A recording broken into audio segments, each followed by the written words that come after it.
J'espère que tu vas bien aujourd'hui. Dans cette vidéo, j'aimerais te partager mes clés pour aller de l'avant. Quand on est bloqué, quand on n'arrive pas à agir, qu'on n'arrive pas à accomplir quelque chose de grand, ça nous donne un cercle vicieux. Ça nous bloque encore plus, on fait de moins en moins, on stagne et on se dit, mais en réalité, peut-être que je suis pas aussi bon que cela. Et quand on se donne une étiquette, peut-être même les autres vont nous donner la même étiquette. Peut-être qu'à la base c'est pour rire, mais ils vont se dire, mais oui, en effet, tu es fainéant. Mais oui, en effet, toi, tu fais pas grand chose. Et automatiquement, tu vas t'associer en tant que quelqu'un qui fait peu.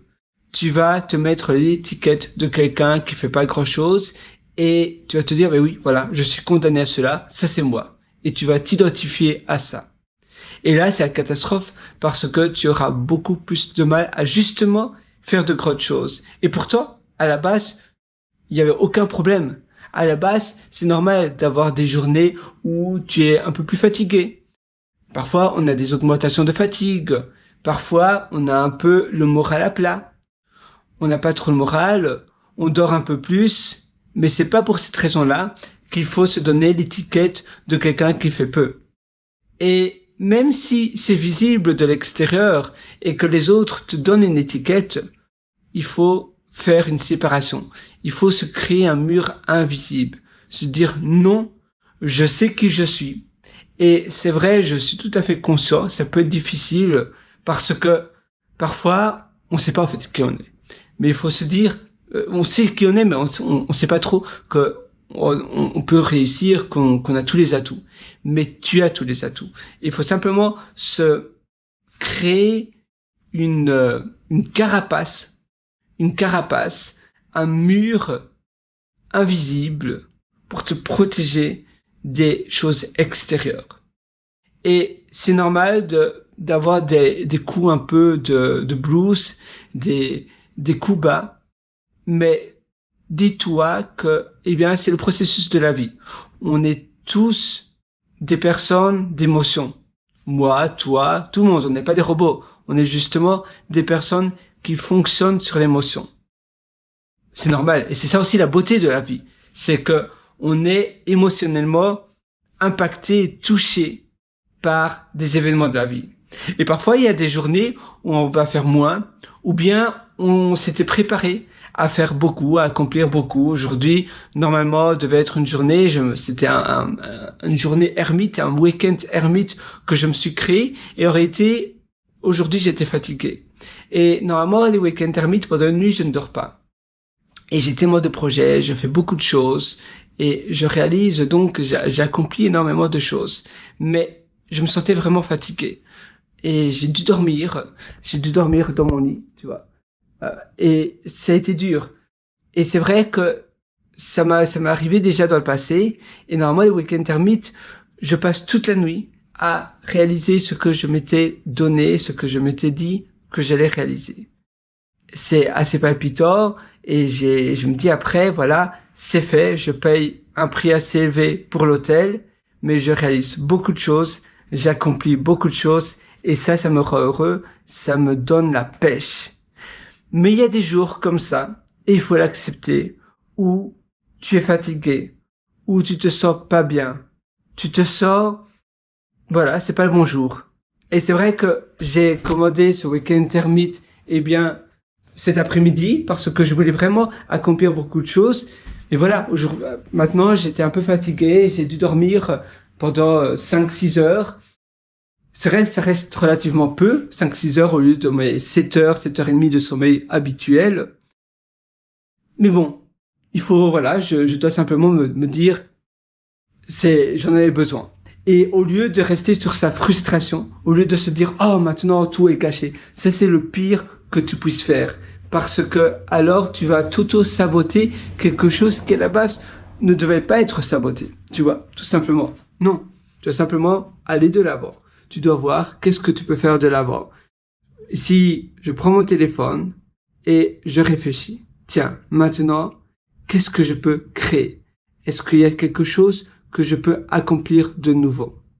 Je regarde un peu mes photos, je regarde un peu ce que je pourrais accomplir, faire de grand, Et c'est vrai que on a tous des visions différentes de la vie. On a tous des manières de percevoir les choses, soit très positives ou bien plus négatives. Et tu vas te dire, quel est mon plan d'action que je vais faire cette semaine? Je vais m'y tenir, même si j'ai des coups de blues, c'est pas grave, je dois pas tout faire, mais je vais m'y tenir. Et ça va te permettre d'aller de l'avant, d'aller de la positivité. Parce que sinon, tu vas te noyer dans ta négativité. Et la négativité, eh bien, tu la prends comme ça. Tu vois, virtuellement, tu la prends comme ça et tu la mets dans la poubelle. Et on n'en parle plus de la négativité. C'est fini. On n'en parle plus. Simplement, tu respires. D'ailleurs, la respiration, les exercices de respiration sont très importantes pour la santé. Les exercices, d'ailleurs, j'en ai un, le premier que je vais te partager, c'est le plus simple, c'est le 3-3-3. C'est l'exercice du triangle. Tu vas inspirer pendant 3 secondes par le nez. Tu vas bloquer ta respiration pendant 3 secondes aussi.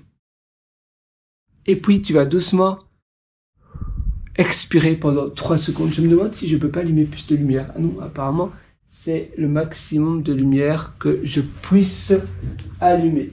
Et tu vois, et d'ailleurs, tu vois, cet hôtel-ci, il a été construit, il a été finalisé en 2014. En juillet 2014, d'ailleurs, je vais te montrer la photo. Donc, maintenant, c'est à l'heure où je te fais la vidéo, c'est le dimanche, ou le samedi plutôt, le dimanche, parce que maintenant, il est 4h50 du matin. Donc, le dimanche 9 février. Dimanche 9 février. Et je vais te montrer, voilà. Donc, ici, tu vois, ça, c'est mon GSM, voilà. Et là, tout simplement, l'hôtel, il a ouvert, on voit pas très bien, mais le 1er juillet 2024. Donc, il est vraiment pas vieux. Il est vraiment pas vieux, et pourtant, eh bien, il y a seulement 7 mois, mais il paraît déjà un peu ancien. Les prises, tu vois, sont plus, c'est de la moyenne qualité, il y a des traces sur les murs, etc. Et c'est amusant, parfois il y a des choses qui vieillissent. Et toi, peut-être que ça va être pareil chez toi, dans ton intérieur. Et si tu viens de t'acheter une maison à nouveau, si tu as des traces sur les murs, si tu vois que finalement peut-être que l'appartement que tu t'es acheté, par exemple, c'est pas de la bonne qualité qui a été utilisé.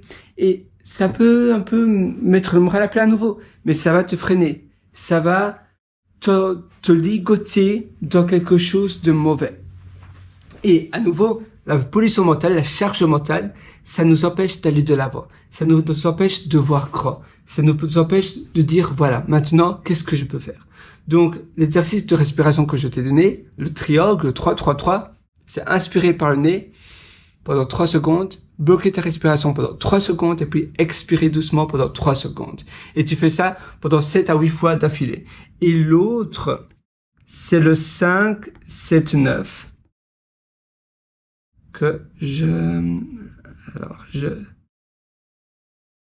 Respiration, je vais simplement taper respiration, voilà. Exercice de respiration, c'est des exercices de sophrologie en réalité. Donc l'autre c'est le 4-7-8, pas le 5-7-9, le 4-7-8. Et là, tu vas inspirer par le nez à nouveau pendant 4 secondes cette fois-ci. Bloquer ta respiration pendant 7 secondes. Et expirer par la bouche doucement pendant 8 secondes.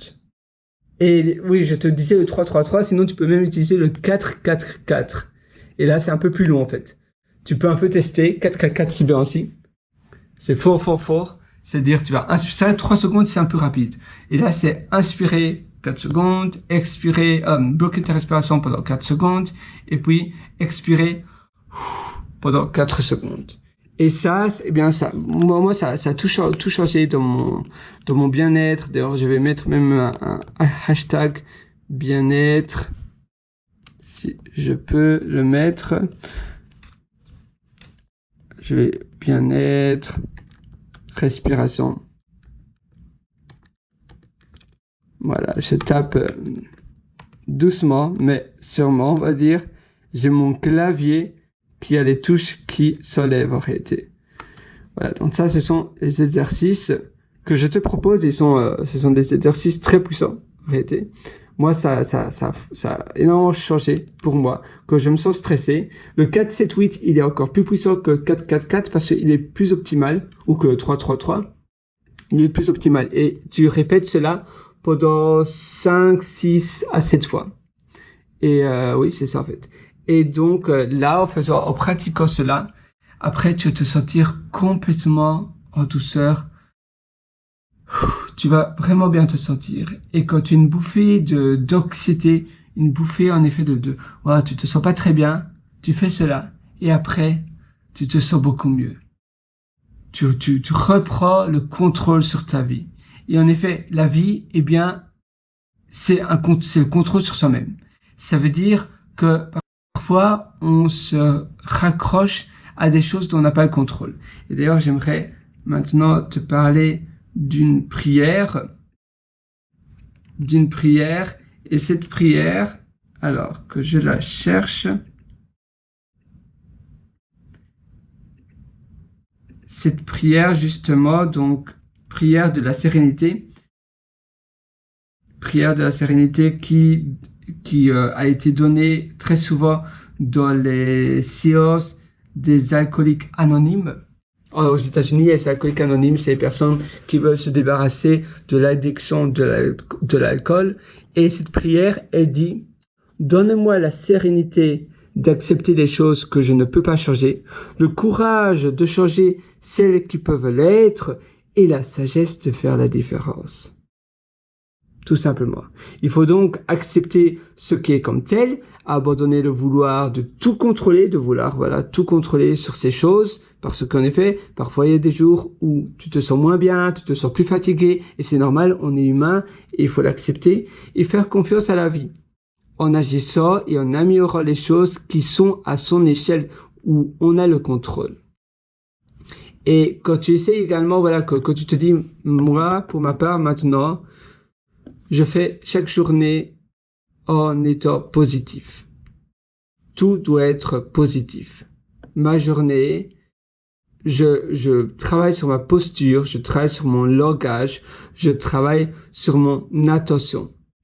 Et dès que je soupire, dès que je dis « Oh, rien ne va », eh bien directement je me corrige. Tu peux même mettre un petit bracelet à ton poignet où tu vas mettre ne rien dire de négatif. Tu sais, tu as des bracelets où tu peux écrire quelque chose. C'est des bracelets mixtes, évidemment, c'est hommes et femmes. Et rien qu'avoir un bracelet ou même sur ta montre, tu vois. Moi, sur ma montre, je le fais pas. C'est vrai que ça fait depuis très longtemps que je travaille cela, mais quand tu commences, eh bien, sur ta montre, voilà, je vais te montrer, tu vois. Là, j'ai ma montre, eh bien, tu vas mettre un post-it permanent ou un sticker et tu vas écrire rien de négatif. Et comme ça, parce que c'est sur ton poignet, eh bien, tu vas t'en souvenir beaucoup plus facilement. Et les choses dont on n'a pas le contrôle, eh bien, il faut les laisser au gré du hasard, tout simplement. Il faut pas vouloir se dire, oh, il fait pas beau, comment ça se fait, j'ai pris des vacances et justement, c'est pas le beau temps, non. Tout ce que vous ne décidez pas, comme la météo par exemple, ou ne contrôlez pas, donc par exemple les nouvelles décisions politiques, etc., eh bien tu dois le laisser au gré du hasard. Pourquoi être accablé de quelque chose d'irrésolvable, quelque chose où on ne peut pas maîtriser, où on n'a pas le contrôle? Concentre-toi plutôt sur les choses qui sont à ta portée, que tu peux contrôler. Les choses qui peuvent réellement changer ta vie de manière positive. Et à nouveau, travailler cela. Donc, avoir des projets dans tes journées, structurer tes journées de chaque chose que tu veux créer, de chaque chose que tu veux concevoir. Travailler sur ta posture, la positivité, ne rien dire de négatif. Ça aussi, ça va énormément te changer. Ton langage également, très important. Et petit à petit, bien, en faisant cela, et puis ça va tout changer. D'ailleurs, je pense que je disais essayer. Est-ce que je disais essayer ou pas? Parce que le fait de se dire je vais essayer, eh bien cette phrase est déjà vouée à l'échec. Si tu dis je vais essayer de faire ça, c'est dire que oh toi tu crois pas. Ah oui, je disais tester. Donc là ça va, tester. Mais il faut jamais dire le mot essayer. Quand tu dis oui, je vais essayer de faire plus de sport, c'est dire que tu t'autorises déjà à toi-même à qu'il y a une possibilité de pas le faire, que ça n'a pas fonctionné, ou peut-être que tu penses même pas le faire, parce que tu dis je vais essayer. Non, je vais le faire ou je vais pas le faire. Tu vas le faire, tu ne vas pas le faire. C'est soit l'un, soit l'autre. Mais essayer, imagine, c'est un peu comme si tu étais dans un avion et que avant que l'avion décolle, le pilote de l'avion dit Ladies and gentlemen, donc monsieur et madame, voilà, je vais bienvenue dans l'avion pour Costa Rica par exemple. Je vais essayer que le vol atterrisse, que tout le monde arrive à destination à Costa Rica. Je vais essayer d'atterrir. Je vais essayer que le vol qu'il n'y ait pas d'accident. Eh bien, tout le monde serait en panique si le pilote dirait ça. Et pourtant, toi, tu dis exactement la même chose à toi-même que tu essayes des choses. Donc non, tu vas le faire. Et d'ailleurs, si ça t'intéresse d'aller beaucoup plus loin maintenant, c'est la fin de cette session ensemble. Et oui, le temps passe vite, mais tu as des liens au-dessous en description. Tu peux aller sur mes méthodologies, pierreloiter.com. Tu as d'ailleurs un atelier qui s'appelle Belle Vie et exceptionnellement aujourd'hui, parce que tu es arrivé jusqu'à la fin de cette vidéo, je te donne un code de promotion qui s'appelle FIN. C'est F-I-N et en l'indiquant sur la page de paiement, la page d'achat, tu as un code de réduction. Si tu mets FIN, F-I-N, minuscule ou majuscule, ça n'a pas trop d'importance. Eh bien, ça va te donner 40% de réduction. Par exemple, ici, tu vois, ça c'est mon atelier Belle Vie. Tu auras les liens en description. Sinon, tu peux toujours aller sur mon site qui s'appelle, pierreloiter.com. Et c'est vrai que j'ai aussi beaucoup dépensé d'argent dans des séminaires aux États-Unis, au Canada, à Vancouver, énormément de formations aussi, mais des séminaires également, dont Tony Robbins aux États-Unis d'ailleurs, en Irlande, à Dublin, au Royaume-Uni, à Singapour plus récemment, et puis en Australie aussi, plus de 94 000 $. Et tout ça, eh bien, c'est aussi, voilà, je condense tout dans mes ateliers. Tu vois, ça c'est mon site pierreloiter.com et je condense tout dans mes ateliers. Et tu auras, et voilà, même si tu as déjà suivi énormément de formations, je suis sûr que tu vas en apprendre de nouvelles choses avec mes ateliers. C'est le retour que j'ai à chaque fois de mes élèves quand je demande leur feedback. C'est vrai que je théorise énormément de choses. Évidemment, c'est pas pour tout le monde. Il faut que tu mettes en application ce que je vais t'enseigner. Mais si tu mets en application tout ce que je te propose au fur et à mesure des vidéos, et d'ailleurs mes ateliers, surtout Belle Vie, c'est un atelier qui vit tout au long de ma vie. Je le mets continuellement à jour. J'ai encore mis une nouvelle mise à jour hier. Donc tu verras énormément de choses. Tu vas en apprendre énormément. Et ça, c'est le code de promotion FIN. C'est F-I-N. Moi, sur ce, je te souhaite tout le meilleur du fond du cœur. Vas-y, je sais que tu vas y aller. Je sais que tu vas réussir. Je sais que tu vas aller loin.